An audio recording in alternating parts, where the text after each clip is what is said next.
mga mima ko, ako na naman to si Zuna at samahan nyo ako sa isa na namang adventure ng maligalig kong buhay. Hi mga kamima. Kapag active track, yung kapag tawag dito? Gumagalaw. Para masistat. Hello. Perfect. Oh yan Lord. Sabi ko iramin ko yung ano ko eh.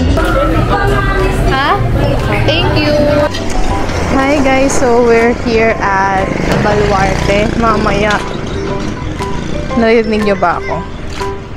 So papakita ko sa inyo kung nasaan ako.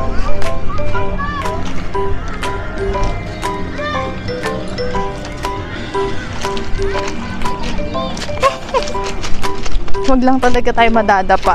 Baka mamaya mabasag tong camera.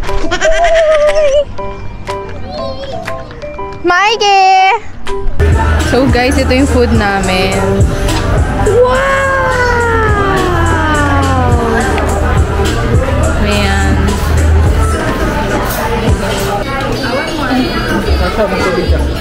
Ay, tubig ka muna.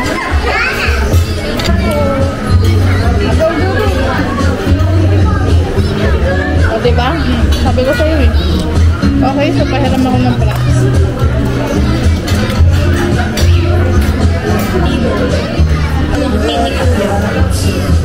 Para maging T-bone.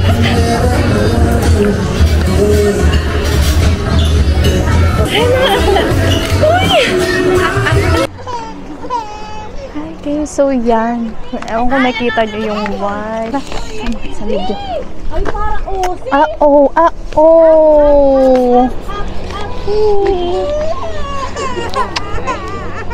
It's okay, it's okay.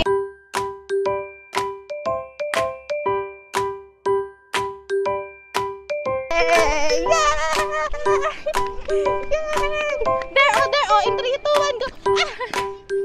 There, oh, in 3, 2, 1, run.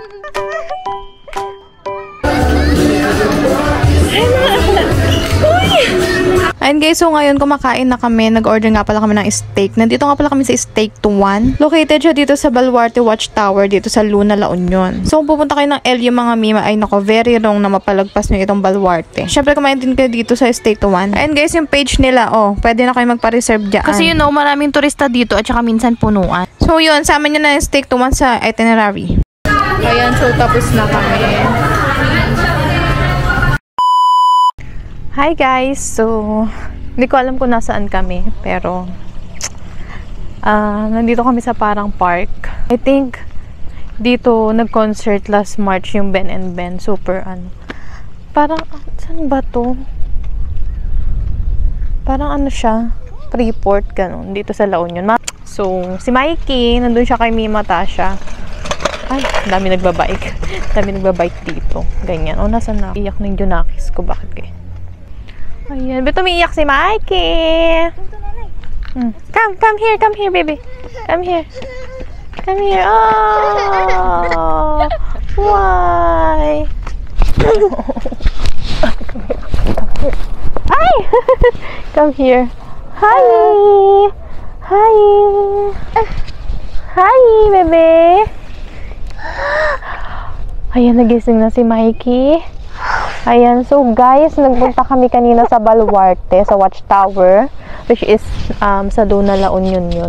Actually, pang 3 beses ko na yatang pumunta doon. And first time ni Mima Tasha, yung pinsan ko. So, masaya siya. So, every weekend talagang time namin ko para maggala-gala, ganun. And then, ano pa ba? Ay! Mahirap lang din talaga na magdala ng toddler kagaya ni Mikey kasi grabe. Ayan o, nag-iinarte. Teka lang, wait lang.